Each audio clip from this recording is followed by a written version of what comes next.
Olá, eu sou Tiago Medeiros, professor aqui do Instituto Federal do Rio Grande do Norte, e vamos dar continuidade à nossa disciplina de banco de dados. Nessa aula, vamos falar um pouco mais sobre entidade de relacionamento e abstrações. Para isso, vou compartilhar agora aqui minha tela. Na aula passada, nós falamos um pouco sobre os modelos de entidade de relacionamento e vimos também que existem vários níveis, como a gente vai fazer um projeto de banco de dados. O modelo relacional, o modelo lógico e o modelo físico, certo? O modelo conceitual, que ainda vamos continuar na aula de hoje, ele é um modelo que independe do Sistema de Gerenciamento de Banco de Dados, o SGBD. Quando, na próxima aula, vamos falar um pouquinho sobre modelo relacional, que são os modelos lógicos, então, eles dependem um pouco do SGBD. E neste curso nós não vamos falar sobre o modelo físico, que são aqueles que trabalham com a parte de estrutura de dados e como de fato é implementado as informações para que sejam mais eficientes na sua recuperação, extração, remoção e atualização. Tudo bem? Então, continuando nossa aula, só lembrando novamente que na aula passada a gente viu os conceitos iniciais, que a gente tinha as entidades, que as entidades representavam coisas, né, que sejam reais ou abstratas, por exemplo, o aluno e a turma, certo? Essas entidades guardavam, armazenavam atributos que a gente representava por bolinhas, e, por exemplo, poderiam ser bolinhas simples, né, que representavam, por exemplo, o nome, poderiam ser com tracinhos, onde é que representavam identificadores únicos, por exemplo, a matrícula do aluno, poderiam ser duplos, que representavam valores multivalorados. Por exemplo, o aluno poderia ter mais de um telefone e poderiam ser atributos complexos, como o endereço. Tudo bem? E eles tinham relacionamentos e tinham uma cardinalidade. A gente poderia representar, por exemplo, uma turma contém muitos alunos, a gente representaria por M, e um aluno estava associado, por exemplo, a uma única turma. Imagine que fosse uma escola de educação infantil, onde é que o aluno entra e fica na sua turminha até o final. Tudo bem? Mas a gente poderia também trabalhar com o conceito de mínimo e máximo, nessa cardinalidade. Então, por exemplo, a turma, um aluno, se tivesse matriculado, no mínimo estaria associado a uma turma, certo? E no máximo também, porque ele está associado a uma única turma. Já uma turma, no mínimo, poderia ter um único aluno ou poderia ter vários alunos. Então a gente viu que a gente poderia trabalhar nesse formato e esses três principais parâmetros: entidade, relacionamento e atributos. Na aula de hoje, a gente vai trabalhar um pouquinho mais sobre abstrações. Só para lembrar que as abstrações são uma forma de a gente criar o nosso mundo de forma mais simplificada, pois, devido à complexidade do mundo, é muito complicado representarmos todas as variáveis. Se tornaria algo muito complexo. Então, nós precisamos realizar abstrações, ou seja, uma simplificação do mundo, a fim de dar luz às principais variáveis, os principais atributos de uma determinada situação, de um determinado mundo, tá ok? Então, vamos falar um pouquinho sobre três principais abstrações que a gente pode fazer. Vamos começar com a classificação. Imagine que você tenha vários cachorros. Cada cachorro tem suas particularidades. Entretanto, os atributos em comuns mais importantes para o seu modelo, para o seu mundo, eles são comuns, certo? Então, por exemplo, nós podemos, então, para modelar nesse nosso projeto conceitual de entidade de relacionamento, podemos criar, então, a entidade cachorro, certo? Onde é que vamos elencar os atributos comuns. Por exemplo, a cor dos olhos. Por exemplo, a data de nascimento do seu cachorro. Então, para esse contexto, para esse mundo, os atributos incomuns são mais importantes que os atributos específicos. Então, independente que você tenha, por exemplo, um chau-chau, que eu tenho, que você tenha um fila brasileiro, que você tenha, por exemplo, um, um poodle da vida, que eu acredito que escreva assim.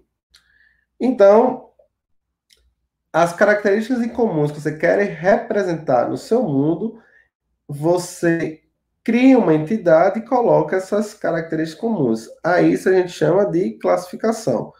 Os objetos ou instâncias, certo? Que são dessa entidade, nós chamamos de objetos. Tá, ok? Então, isso é uma forma de abstrair esses vários objetos, essas várias instâncias, é criar uma entidade como se fosse uma espécie de forma de pão, onde é que você vai colocar os atributos mais importantes para aquela situação. Tudo bem? Vamos agora para um segundo caso. Vamos para a generalização. Imagine que você tenha a seguinte situação. Você tenha uma entidade chamada cliente, certo? E o seu cliente tem especificidades. Por exemplo, pode ser uma pessoa física ou uma pessoa jurídica, mas há vários atributos deles em comuns. Por exemplo, o nome e o telefone. Então, como é que você representa essas pequenas diferenças? Você pode representar por uma generalização, certo? Por uma generalização, tá ok? Então, você pode criar outra entidade chamada pessoa física e pessoa jurídica. E então, para cada uma dessas entidades, você vai definir quais são os atributos específicos, por exemplo, CPF e CNPJ. Tudo bem? Então, a essas subclasses, você chama de que ela é um cliente. Ela é um, por exemplo, a pessoa física é um cliente, a pessoa jurídica é um cliente. Então, a gente tem um relacionamento de que é uma subclasse de, certo? Por fim, vamos falar agora sobre agregação. Imagine que você tenha uma entidade que as subpartes delas são tão importantes para o seu mundo que você também precisa construí-las como entidades. Então, nessa situação, a gente chama de agregação. Então, imagine que você tenha um carro e as partes do carro é tão importante que elas precisam ser consideradas entidades. Então, por exemplo, o carro tem uma roda, desculpa, ele tem um motor, e essas partes deste carro são tão importantes que elas precisam se tornar parte do carro e precisam se tornar entidades. Então, a gente chama que essas associações são uma parte de. Tudo bem? Então, a isso chamamos de agregação, esse formato de abstração.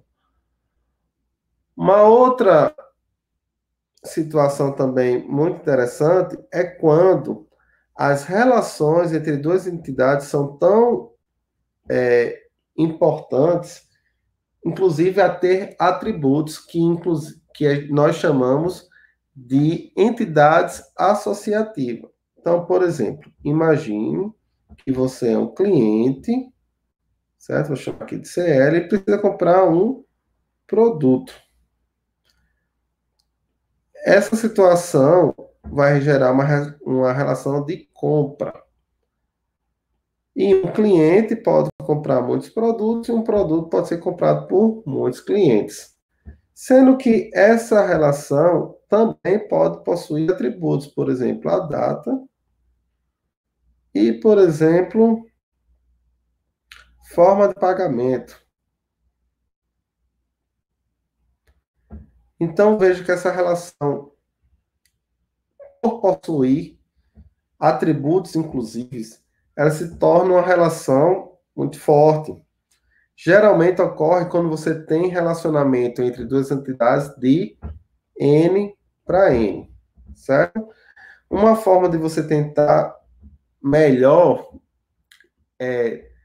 colocar essa relação é você criar, por exemplo, apresentar essa entidade associativa, é você transformar, por exemplo, a compra, chama aqui de compra, aqui é cliente e aqui produto, certo? Como uma entidade também, e nós fazemos que o cliente também se associa a esta compra. Tudo bem? Uma curiosidade que quando você, por exemplo, geralmente ocorre no relacionamento de N para N, então a gente ainda vai ver as regras de normalização, certo, pessoal? E então a gente vai verificar que quando a gente faz essa transformação, essa vai se transformar numa relação de 1 para N e de 1 para N. Ou seja, este N aqui veio para cá, este N aqui veio para cá.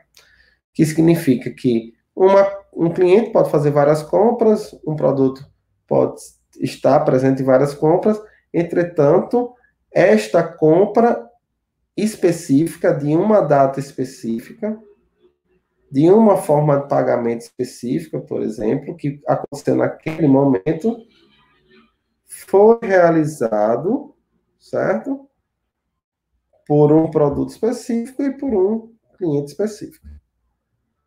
Tudo bem, pessoal? Então, a aula de hoje era isso para a gente falar mais um pouquinho sobre abstrações. E até mais.